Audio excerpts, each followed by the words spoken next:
भारतीय कांग्रेस कमेटी के सदस्य डॉक्टर विवेक कटारा साहब एवं ब्लॉक अध्यक्ष कुंदार सिंह जी, और सिंह जी, सम्मानित मंच और युवा साथियों, आज आपके पास एक और सुनहरा मौका आया है। अच्छी पार्टी भी है, युवा भी है और ताकत भी है, क्षेत्र को जानने वाले लोग भी हैं। अब आप देखिए, मैं मनवा घड़ा में यूँ कह रहा हूँ कि पटाखे मनवा घड़ा में छूटने चाहिए, उमड़ा में नहीं छूटने चाहिए। क्या नारा है हमारा? क्योंकि आपका ट्रांसफर करके हमारे छाती पे ठोक दिया मामला, यहाँ से अब उसको यहाँ दे देते, उसको वहां दे देते। तो कहने का मतलब आप देखो, इनकी चाल देखो। कोई आदमी वहां का आदिवासी या वहां का इलाके का आदमी आगे नहीं बढ़ जाए, उसको जानकारी नहीं हो जाए कि क्षेत्र की भौगोलिक परिस्थिति क्या है और उन्होंने क्या घोटाले किए हुए। अब मनवागढ़ में ले जाकर कमला जी को लगा दिया और कह रहे साहब हम आपका फुल विकास कराएंगे। यार तुमने फुल विकास कराओगे तो फिर आप उमड़ा छोड़ के वहां क्या कर रहे हो? और वहां से छोड़कर अगर आपके पास आए हो तो यहाँ पर क्या हो रहा है आप सोचिएगा, एक साजिश है। क्योंकि आपका विधायक जो अपन ने बनाया गलती से वो कोटा से है, उसे क्या पता यहाँ का आदिवासी क्या है, इस आदिवासी की क्या मांग है, यहाँ के लोगों की क्या ये चीज है। आज विवेक कटारा जी, खेमरा जी कटारा, सज्जन जी कटारा इस क्षेत्र की परिपाटी से जुड़े हुए, इनको एक एक नाम, एक एक भला, एक एक ये मौखिक रूप से याद रहता है। और सिंह जी साहब ये कृषि मंडी, सब्जी मंडी के चेयरमैन हुआ करते थे, तब एक एक लोगों को ये जानकारी रहती है और हम लोगों को भी जानकारी होती है।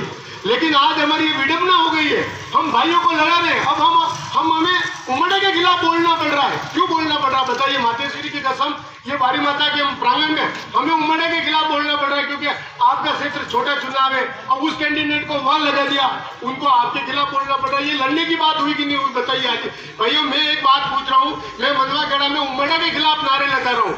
अब उमड़ा का कोई बंदा जा रहा है, वो देखेगा यार साले उमड़े के खिलाफ बोल रहे हैं। अब ये लड़ाने का काम कर रहे हैं, जैसे देश के अंदर हिंदू मुस्लिम को लड़ाने का काम करते हैं, छोटे आदिवासियों को घर घर गांव गांव लड़ाने का काम कर रहे हैं। आज देखिए आप, आज उमड़ा, एकलिंगपुरा, मनवागढ़, कलरवास कोई अलग नहीं है, ये छोटा चुनाव है। इनको सोचना चाहिए, टीएसपी क्षेत्र है, आदिवासी भाई का आगे बढ़ने का मौका है। उस वहां के आदिवासी के कार्यकर्ताओं को मौका क्यों नहीं दे रहे हैं? उस कार्यकर्ताओं को आगे क्यों नहीं बढ़ा रहे हैं? क्यों ये आज टीएसपी के अंदर एक सामान्य सीट आई है, तो कम से कम इस उमड़ा के अंदर कोई ऐसा सामान्य कार्यकर्ता नहीं बचा है क्या, जिसको आपको वहां से ये ऐसा कोई राष्ट्रीय नेता, कोई नरेंद्र मोदी है जो गुजरात से जाके वाराणसी लड़ेगा और उनके चेहरे से लोग वोट दे देंगे? पागल है क्या?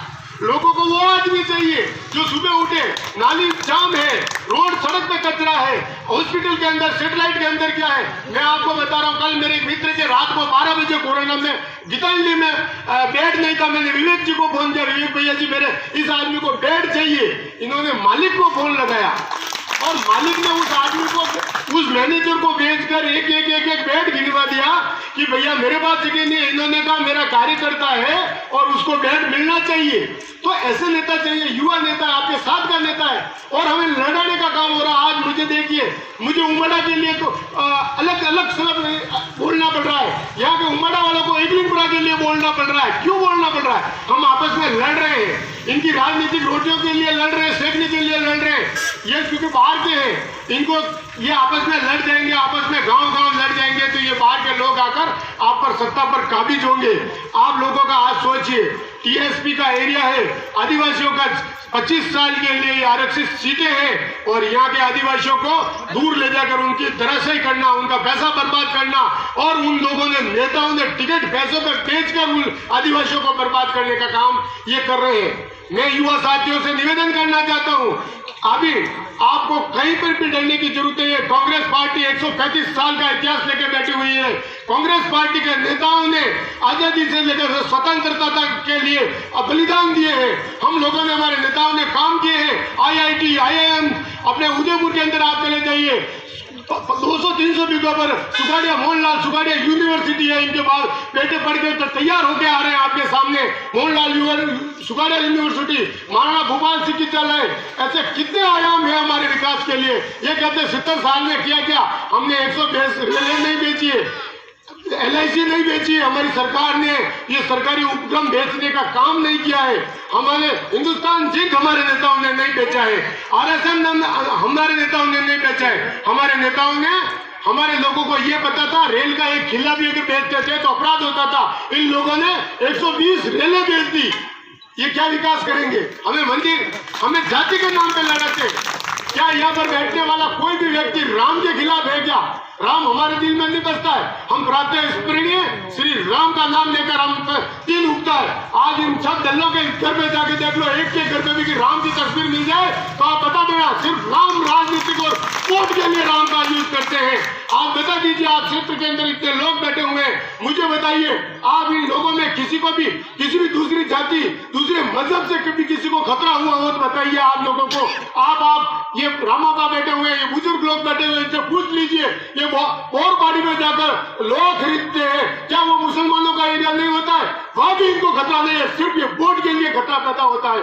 हम लोगों को लड़ाने का काम कर रहे हैं। शिक्षा के नाम पे बात नहीं करेंगे, विकास की बात नहीं करेंगे, ये बात करेंगे ये इससे कैसे लड़े और वो उससे कैसे लड़े, ये हम को समझना पड़ेगा। आज विवेक कटारा जैसे एक युवा नेता आपके साथ है, आपकी उम्र का नेता है, आप इसके सामने जाके खड़े होंगे तो आपका काम होगा। आज मैंने आपको मैं बता रहा हूँ, ये घेरीलाल जी है, ये सरपंच साहब है, अभी एक वीडियो में एक धांधली करके टेंडर प्रक्रिया में धांधली की थी। विवेक कटारा जी ने घर पे जाकर घर पे हमने मीटिंग ली और इन्होंने कहा जाकर ईंट से ईंट बजा दो, मैं तुम्हारे पीछे खड़ा हूँ। हमारे साथी उसके अंदर घुस गए और उस वीडियो को रोने पर मजबूर कर दिया। और कटारा जी का देखिए नेतृत्व देखिए, 15 दिन के अंदर उसे खेरवाड़ा फेंक दिया। तो ये नेता की ताकत होती है। हाथ जोड़ने से पांव पड़ने से नेता ब्यूरोक्रेसी पे पकड़ नहीं रख सकता है। ब्यूरोक्रेसी पे पकड़ रखने वाला नेता चाहिए जो आपके एक फोन पर वो अधिकारी से सवाल जवाब करे, बात करे, पटवारी खड़ा रहे, सचिव खड़ा रहे, तब आप नेतागिरी कर पाओगे। या तो लौट जाए आपके धरती में और आपके अधिकारी नहीं माने, एक पुलिस वाला नहीं माने तो कौन करेगा? इनका रोना ये रोएंगे कि हमारी राजस्थान में सरकार नहीं है, हम पैसा कहां से लाएं? ये रोना अभी पहले रो चुके हैं। ये मेरे पास अखबार की कटिंगें पड़ी हुई है। ये लोग यूं कहते हैं हमारा राजस्थान में सरकार नहीं है, तो क्या ये प्रतिनिधि जिताकर कहां से पैसा ले आएंगे? कैसे विकास करा देंगे? कड़ी से कड़ी जोड़ने का आपका काम है, आपको कड़ी से कड़ी जोड़ना पड़ेगा। आपको ये 5-7 दिन के लिए सब काम भूलना पड़ेंगे, एक एक पन्ने पे आपको काम करना पड़ेगा दोस्तों। आपसी मन मुटाव हटाना पड़ेगा दोस्तों, जब आप बैठकर स्वाभिमान से जिंदा रह पाओगे। बाकी यहाँ के आदिवासी कोटा से आएंगे, धौलपुर से आएंगे, झुंझुनू से आएंगे और आप आकर आपके अधिकारों पर हुकूमत करेंगे और आप लोग उस समय पछताते रहेंगे कि हमारे साथ ये कैसा अन्याय हो गया है। मेरा साथियों आपसे ये निवेदन है, मैं ज्यादा बात नहीं करना चाहता हूँ। हमारे यहाँ पर आपके यहाँ से एक बहन को लाकर सौंप दिया है और हमारे उस आदिवासी के साथ कठोराघात किया जा रहा है। आपके यहाँ सामान्य व्यक्ति के यहाँ पर बाहर से लाकर सौंप दिया गया और यहाँ पे सामान्य व्यक्ति के साथ कठोराघात किया जा रहा है। क्यों? आदिवासी और कोई टिकट नहीं मिल सकता। घेरीलाल जी के सामने ऑलरेडी वो सरपंच और प्रतिनिधि जीता हुआ, क्या घेरीलाल जी के सामने कोई दूसरा कार्यकर्ता नहीं आ सकता था? नहीं, इनको पैसा चाहिए, पैसों से टिकट बेचते हैं। हमारे यहाँ का टिकट उन्होंने 10 लाख में यहाँ से सरपंच को बेचकर हमारे वहाँ का खड़ा लड़ा रहे और हमारे स्थानीय कार्यकर्ताओं को जिताओ। अगर पंचायत समिति जीतेगी, गिरवा पंचायत समिति जीतेगी तो आपका सम्मान रहेगा। जिला परिषद में अगर घेरीलाल जैसे संघर्षशील नेता जीतेंगे तो आपकी बात को आवाज होगी। बाकी आप सोच लो कि अधिकारी और सामने लौटने वाला आदमी कभी अधिकारी के सामने आंख उठाकर बात नहीं कर सकता है। मैं कह रहा हूँ ये विवेक जी कटारा अभी खांजीपीर में एक मकान तोड़ रहे थे और UIT नगर निगम का दस्ता आया, उन्होंने अधिकारी को कहा है भाई उल्टे पांव चला जा। पहली बार किसी नेता ने उस अधिकारियों को और उनको क्योंकि उनका ये जोश है, आपका आप लोगों का साथ है इनके साथ, इसलिए आपके साथ रहते हैं। मैं दोस्तों आप इनके हाथ मजबूत कीजिए, आप इनके हाथ मजबूत करेंगे तो आने वाला समय आपके लिए स्वावलंबन अवसर होगा। ये देखिए हब बन गया है आपका उमड़ा, पूरा शिक्षा का हब बन गया, लेकिन यहाँ का आदिवासी सिर्फ सफेद वाले टेम्पू चला रहा है और वहां पर भी IT और दलाल परेशान कर रहे हैं उन लोगों को। यहाँ के आदिवासियों को हकों को मारा जा रहा है। इसके लिए हमारा स्थानीय उस रेती स्टैंड का हमारा प्रधान होगा तो आप एक आवाज लगा के कह सकते हो कि हमारा अंदर आदमी बैठा हुआ और आप काम करा पाओगे।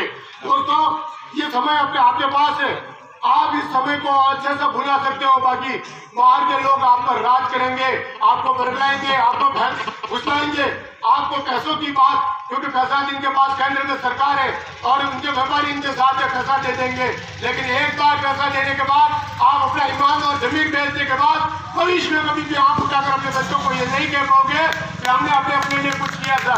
इसलिए मेरे युवा साथियों, मेरा जो आपसे निवेदन है, 1 तारीख तक आप अपने एक वोट को, एक लोगों को, ये जो बैठे हुए वोटर नहीं है, मैं आपको आज और कह रहा हूँ, ये जितने भी लोग बैठे हुए, एक भी कांग्रेस का वोट नहीं है, ये कार्यकर्ता है और 100 वोट का मालिक है।